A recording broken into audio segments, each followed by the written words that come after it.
Our presentation is called The Bridge Between Us, and it's a romantic drama about two lesbians, and it turns into a mystery. Next slide, so our title and why we chose it. We decided to use the title The Bridge Between Us as it directly connects to our opening location, which is the emotional heart of the relationship. And the title tells the audience the bridge is important.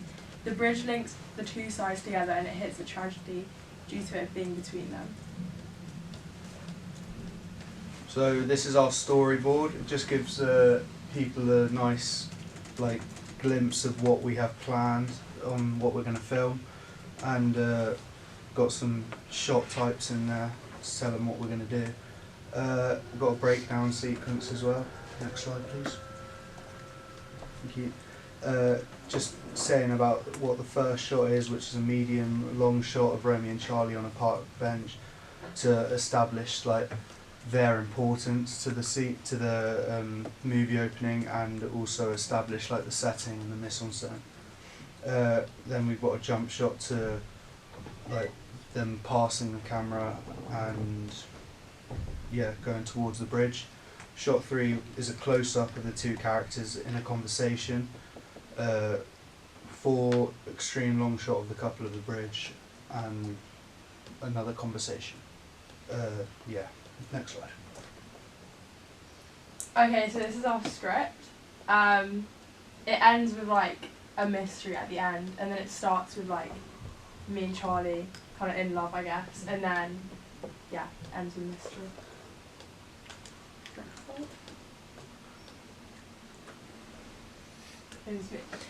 This is a mood board we created. We decided to film at night, and we've done warm colours, and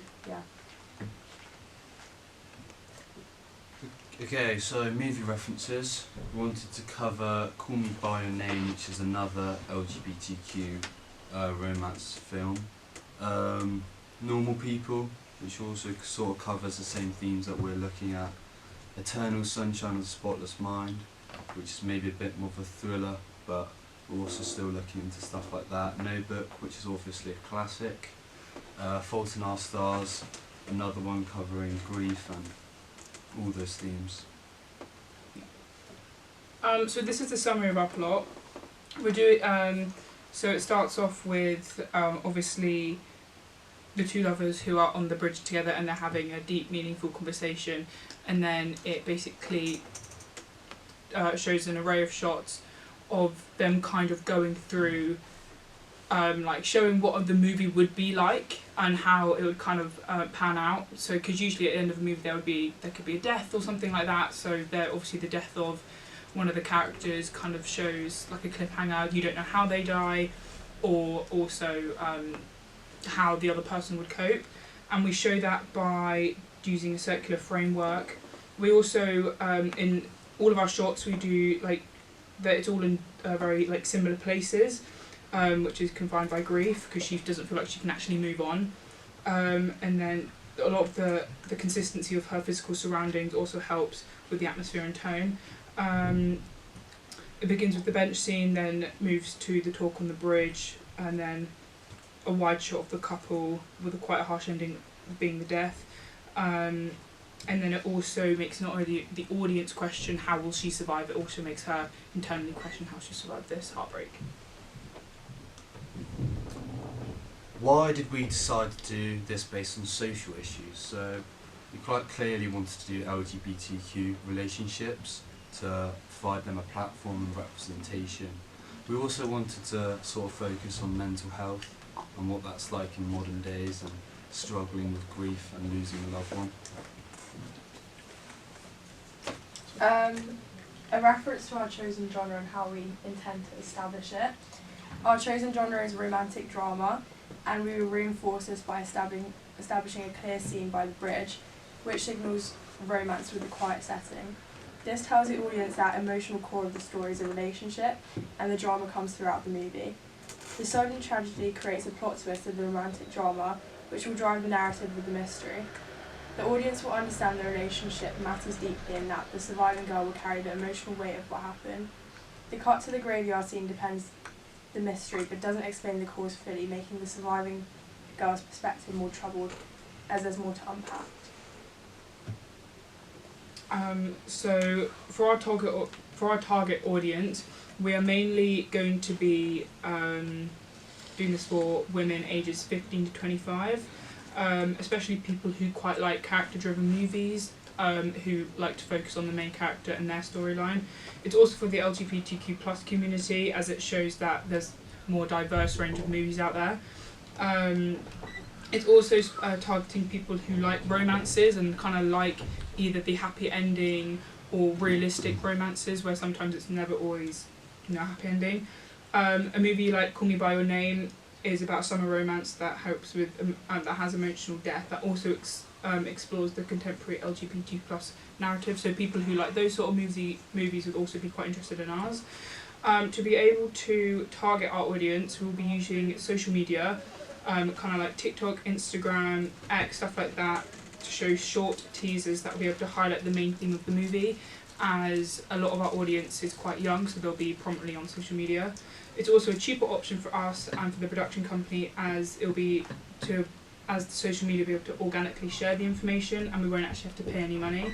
Alongside, billboards could be used to put up in busy parts of the public, as there would be a natural footfall which will allow for more exposure. Just going off the back of that, audience research is like what our core audience segments are. So the LGBTQ, obviously fans of drama, age group of 15 to 25. They value authenticity and a respectful representation of diversity. They want emotional honesty that will be shown through emotional arc.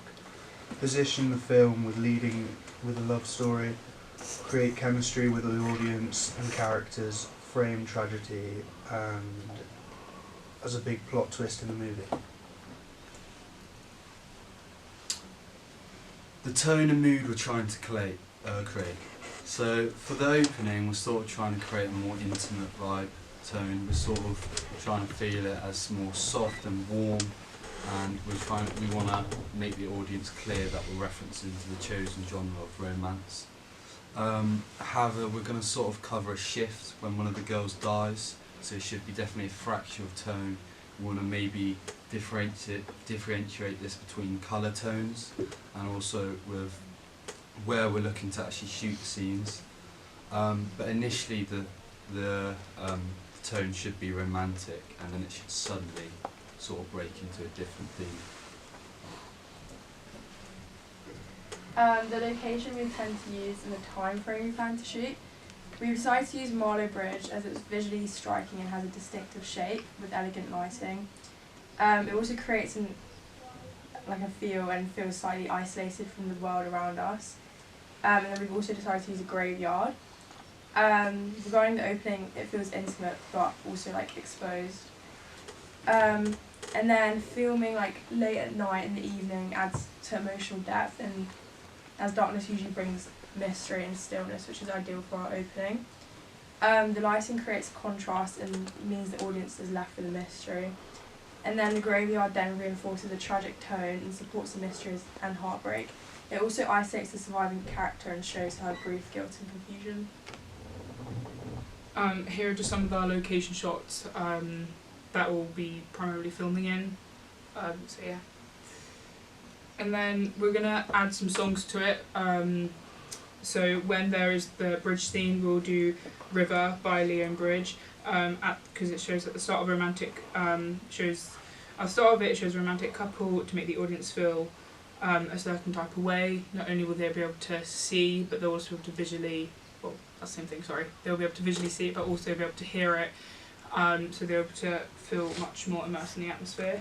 And then at the end, when they're in the graveyard scene, the song A Couple Minutes by Olivia Dean will be playing, as it symbolises that every time she goes to the gravestone, she has a couple of minutes out of reality where she feels like she's back with the one that she does love, but and then when she leaves, she has to come back to normal life where she's no longer there. Yeah. Okay, great, thank you very much. Any questions from the group? Joe. Freddie, so obviously there are a few risks with like a bridge and being by a river. So like what risk assessment have you done, and like how are you going to go against those risks? We're not going to go against any risks. No risks will be taken. It's not like we're going to be hanging off the bridge. We're going to walk on it. That's it. Any other questions? You mentioned there's the potential for some of it to kind of appear as if it's the character's imagination. How do you intend to kind of differentiate visually between the real world and potentially the imagined that you talk about? We could probably show that by, let's say, one of the characters having a conversation. We would probably film her having the conversation and then pan it to an empty side on the bench to show that she's just talking to herself, and then we could alternate and then flip between the fact that back in real life. Yeah, and we also might want to make it clear that there often isn't a distinguish between her imagination and reality, and these two lines are sort of blurring together. Okay, great. And one more question from me. You've obviously chosen quite a specific group for characters in terms of representation with the LGBTQ community. Do you feel there is an underrepresentation of that group in kind of mainstream films? Is that part of the reason why you've chosen to go down this particular path? Yeah, we feel like usually like stereotypically in mainstream media, like it's usually a boy and a girl who fall in love, and like most of the movies we've referenced, it's usually boy and girl. So we decided to like change it up a bit.